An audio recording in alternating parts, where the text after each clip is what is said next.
Billy Joel on new music, tired old songs, and Elton John. I'm John Bowden from Rock History Music.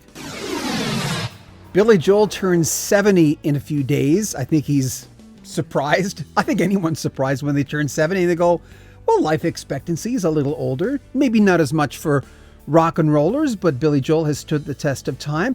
He's always a colorful interview, and he just talked to Rolling Stone magazine. By the way, we will have links to that interview in the description of this video.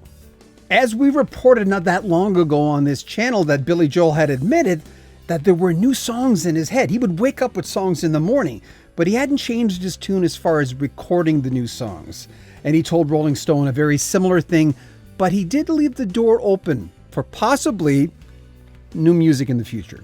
He said, yeah, I have a lot of music that no one's ever heard and no one may ever hear.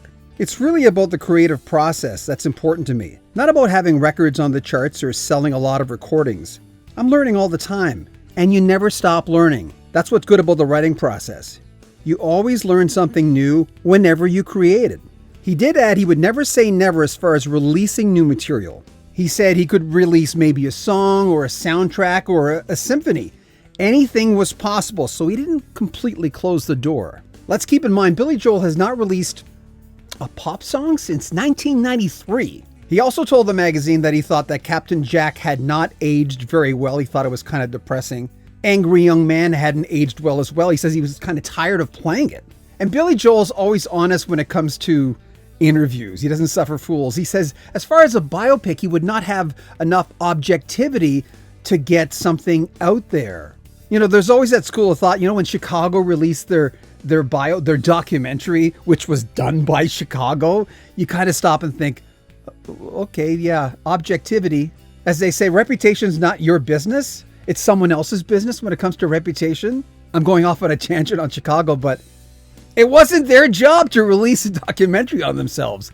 And Billy Joel's not going to do the same thing, or a biopic. A lot of the times when it's the artist involved in the biopic or the documentary, you're going, well, how honest is this? This is one-sided. And it's kind of good that Billy Joel wouldn't do that. I mean, someone else might do it. And as far as working with his old pal, Elton John, there's been some words going back and forth with these guys, sometimes not so pretty, mostly from Billy Joel.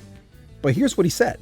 As far as joining Elton John on his farewell tour, he said, I would if he asked me to, for sure.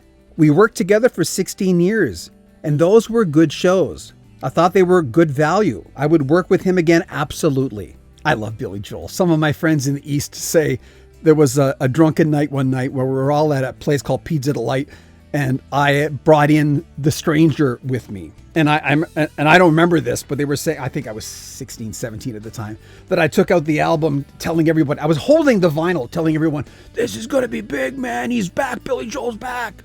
And some of my classmates remember that. Like I said, I don't remember that, but we all have those nights of rock and roll if you grew up in the 70s or whenever you grew up, where people are telling you, hey man, you were doing this, and you're going, yeah, you lost me. I don't remember any of that. So he left the door open. He didn't give us any earth-shattering news, but it's good to know that, who knows, something could happen with him. And as we age, we do change our minds. What changes our minds? New information. We get different perspectives. So who knows with Billy Joel? I'd like to see him with Elton John, that's for sure. And I'm glad there no ruffles there anymore. At least it doesn't seem that way. Make sure you comment on our videos, subscribe to our channel, and share our videos. We like to do as many videos as we can in our studio, but we don't always have the time to do that. Anyway, thanks for watching. We appreciate it. I'm John Bowden from Rock History Music.